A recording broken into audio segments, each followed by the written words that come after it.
Hey there everybody, welcome back to the Plain Trades of Comic Books channel. My name's Matt, and today we're going to review Conan #1.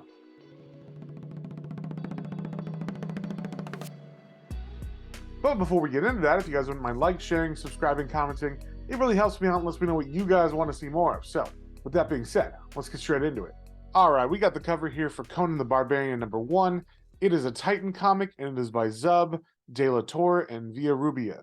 And we start off with Conan in a big fight. It seems Conan is not very happy with the leader of the mercenary group he's been fighting with, so he's beating him up. And the leader tries to fight back, but he's not as good as Conan, so he loses, and the men instantly are like, "You should be our leader, Conan." But he just wants his share of the spoils, and they even give him a little bit extra, which he immediately uses to buy some food and some drink. And as the waitress brings his food, it turns out she's not only a waitress, but she offers other services she could give him. And it seems like the night is going to go very well for Conan, with a full belly and a woman to warm his bed. But of course it can't be that easy, so all of a sudden someone bursts in the door and starts yelling of dark omens and deviltry. So Conan grabs his helmet and his sword and goes outside to see what's going on, just in time to see a woman ride into town, and she is yelling warnings of some kind of army of monsters. And she tells all the people that they need to leave the town. There's not even a point to fighting, so they need to listen to her and run away as fast as possible. But the people look at her, and they're not quite sure if they believe her. She's not from around this area, so they're not sure if they should trust her at all. And also, it's their houses and their livelihoods.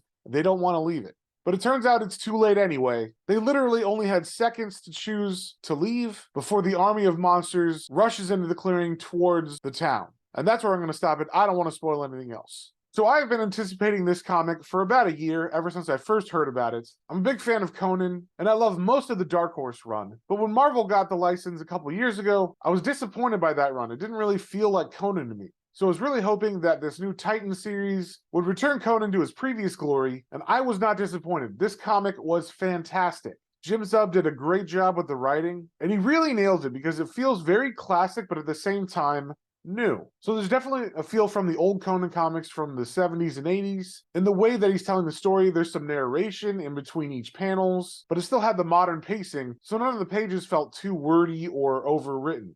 Also, I think he did a great job of hitting all the things you want to see in a Conan comic, and this comic doesn't shy away from any of that. This really feels more like the old Savage Sword of Conan magazine than the original Marvel comics, and it really feels like they were trying to capture that. I can't say enough about the art in this book. This looks like it belongs on the shelf with Buscema or some of the other great Conan artists. And the color palette that Villarrubia gave it made it have a little bit of an older feel to it as well, which I liked. I thought the aesthetic was very well done and just basically couldn't get enough of it. So overall, this comic is fantastic. If you are a fan of Conan, you're not going to be disappointed. If you've never read Conan and you want to start, this is a great place to start, and I would highly recommend you do so. So it's no surprise, I'm going to give this book a 5 out of 5. I came into this book with incredibly high expectations, and it did not disappoint. So if you saw anything you liked, definitely go check that out at your local comic book store, and we will see y'all in the next one.